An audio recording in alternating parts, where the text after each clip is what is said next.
Ezekiel 46 from the Net Bible. The Prince's Offerings.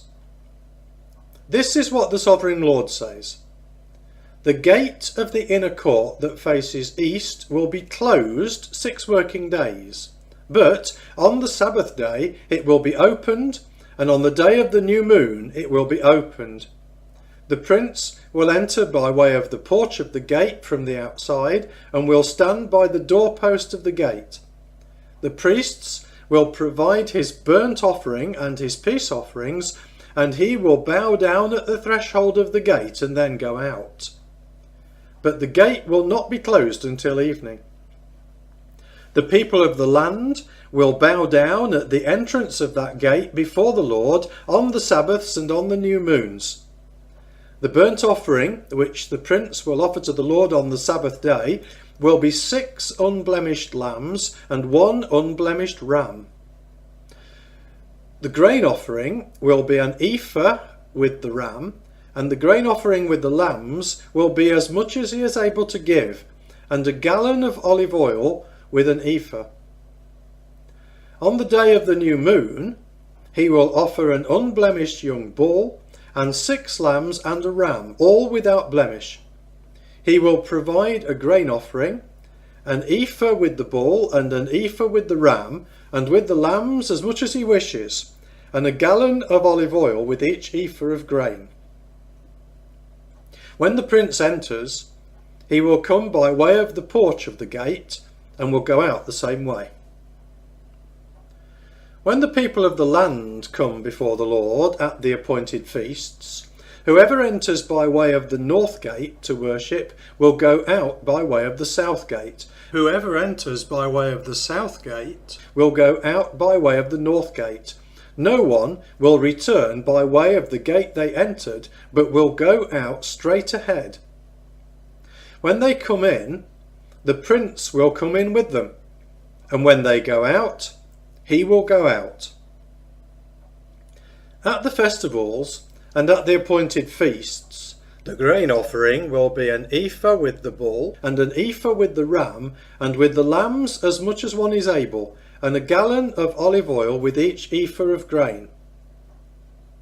When the prince provides a free will offering, a burnt offering, or peace offerings as a voluntary offering to the Lord, the gate facing east will be opened for him, and he will provide his burnt offering and his peace offerings just as he did on the Sabbath.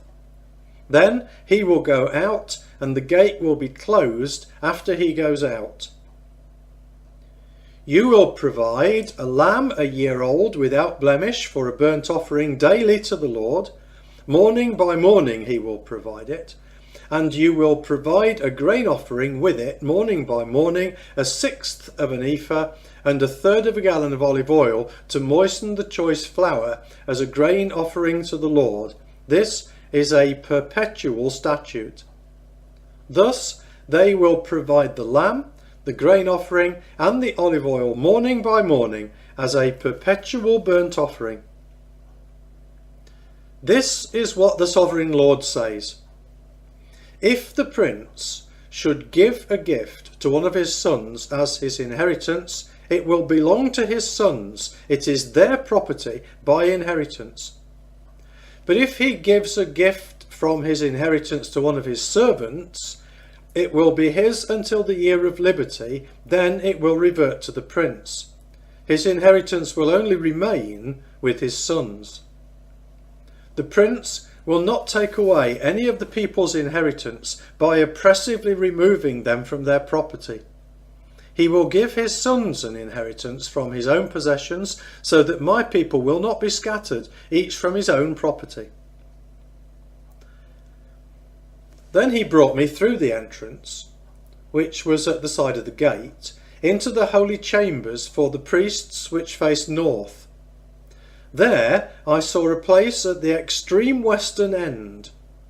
He said to me, "This is the place where the priests will boil the guilt offering and the sin offering, and where they will bake the grain offering, so that they do not bring them out to the outer court to transmit holiness to the people." Then he brought me out to the outer court, and led me past the four corners of the court, and I noticed that in every corner of the court there was a court. In the four corners of the court were small courts, 70 feet in length and 52.5 feet in width. The four were all the same size. There was a row of masonry around each of the four courts, and places for boiling offerings were made under the rows all around. Then he said to me, "These are the houses for boiling, where the ministers of the temple boil the sacrifices of the people."